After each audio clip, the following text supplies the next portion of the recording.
G'day everybody, my name is Elliot Waters and you're listening to the Dysregulated podcast. As always, thank you for tuning in. So today's episode, I haven't done one of these for a while. We're going to have a look at my journal. We're going to have a look at some of my journal entries and see how I was feeling in some of my most acute and difficult times. So journaling is something I haven't done as much of as I should. I've done a bit here, done a bit there. This latest entry is very recent, as of yesterday. But it's been a while since I've done one. But I think journaling is certainly part of my recovery regimen, and I think it should be for most people as well, because you get to write it down on a piece of paper or in a Word document or whatever, but you separate yourself from those negative thoughts and those ideas and those themes and even some of those memories. You get that cognitive distance, and then you can sort of say, all right, that stuff's all true. That's how I feel, but I'll leave it in the journal. I'll leave it on my bedside table. It's in the journal. I'll come back to it, when I get home tonight, and then I'll have a look at it then. So that's sort of the idea of journaling as far as I understand it. As I said, I don't do it that often. I need to do it more. Although in a lot of ways, this podcast, of course, is my journal. This is my journal right now. So now I'm going to show you an entry that I did yesterday. And it's tough reading, like my journal entries, I only ever do it when things are going pretty bad. So reading these entries, there's not many happy ones. And when I write them, I always remember that, I feel pretty terrible as I'm doing it. So, and the writings reflect that. There's not much positivity in these journal entries. There haven't been for years now.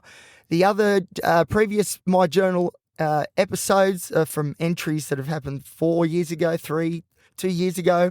But starting now to ramp up to some closer ones. But the problem is a lot of them sound very similar.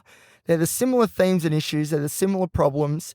I'm in the same sort of context as I was then. A few things change here or there, but overall, my life is still in the same sort of spot, and I'm not particularly happy about the spot that I found myself in. But anyway, enough of that. Let's get into the journal entry. So this one I wrote yesterday. So this is very fresh, this is very raw, this is very me as it stands right now. So let's have a look at what I wrote down yesterday and what I really need to try and distance myself from. Okay, the pressure keeps on building. Time has slowed down. Minutes feel like hours when you're under the cloud of depression and hiding from anxiety. It twists your perception. BPD does much the same, but this is not a BPD event that's causing issues. This is my inability to launch again, my inability to move forward, achieve things and feel comfortable and content that the plan is working. But what plan? There is no plan, because for there to be a plan, there needs to be some sort of outcome. And that outcome is the dream, the realization of one's needs, wants and desires. But when you are so beaten down by mental ill health, this dream is warped, or worse, replaced with one's nightmare. And make no mistake, I am headed in the wrong direction. That is, if I can move at all, because my anxiety is so pervasive, chronic and overpowering. It renders me useless. I cannot function properly and have no ability to chase my dreams. I still can't outrun that word, potential. But now I don't hear it so often because I'm missing my chance at utilizing this potential, this supposed potential. I'm getting too old, too fatigued, bitter and jaded. My potential is being snuffed out. The pressure to somehow harness some sort of value-adding way of living is getting too great. I am crumbling, not just under the weight of expectation, but now the fundamentals of life. 34 with no home of my own, no partner, no kids, no career, and even friends are falling by the wayside. The void that I've always felt is now becoming very tangible indeed. There are glaring errors in the way that I live life, missing pieces, and being insightful enough to understand this just adds more and more pressure. I desperately need some wins on the board. Brackets, how long have I been saying that for? Good point, Elliot. Because I cannot sustain this life that I have and that I'm leading right now. And I don't even really want to. The big questions still remain as they always have. How on earth do I turn this around? How do I finally crack the code and build a life worth living? And if I can't, how does this all end then? Make no mistake, everything in this world scares me. I am petrified of living, and this anxiety renders me incapable of any action or behaviour that may turn this around. Anxiety has always been with me for so long, and it always seems to win. over time, the feeling of losing all the time starts to bite. The flame of hope gets doused in water. The flame hangs on for now, but I'm quickly running out of oxygen. The pressure builds. All right, so that's what I wrote down yesterday. Pretty positive stuff. Very very happy entry there.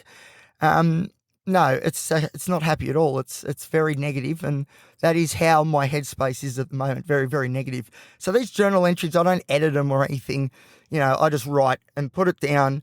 I'll fix the spelling because I did this one on the computer. But if I'm writing it down, I just write it down, and that's it. I don't edit. This is as raw as it gets. It's straight from my head, my consciousness, straight onto the piece of paper, or in this case, the Microsoft Word document. So not very happy listening.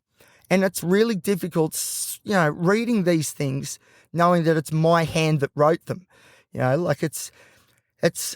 then, I've done a lot of work trying to, I guess, love the self, and have compassion and empathy for the self and understand that, I'm just trying to do my best with the tools I've been given or the lack of tools that I've not been given. And this is one of those moments where I sort of really feel for myself, which is great because a couple of years ago I would have wrote this and read it out, and I wouldn't have felt, the sort of sadness and I wouldn't have had the empathy and the compassion that I have right now sitting here for myself, than I would have back a few years ago. So that's a good thing. That's a really, really good thing that I'm a little bit upset at how negative that entry was and is for the self because, I like me now. I do like me. I think I'm a good person who adds a lot of value. I mentioned that in this entry, but I do believe I add value to the world. But I cannot understand how on earth I'm meant to conduct myself and behave and act in this world, this external environment of mine, to get the wins on the board. Because as I said in the entry, the big questions remain. Where's the money coming from? I've got no money. I'm as poor as I've ever been.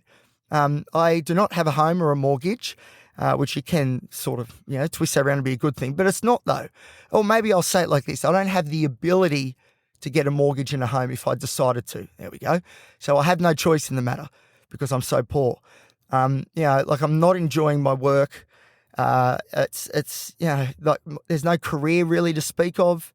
I'm just, I don't know. I'm not going to go through everything because, it's a lot and it's just about every facet of life. So, we all know what those sort of areas are. So just imagine that and me not ticking the boxes, but it is hard to read those things out. It's hard to write it down and it's hard to accept that, as I said, it's my hand that wrote this. And that's, I don't know, I just feel like I deserve better, but I just don't know how to get it, I'm willing to put in the work, and that's the thing, I feel like I already have.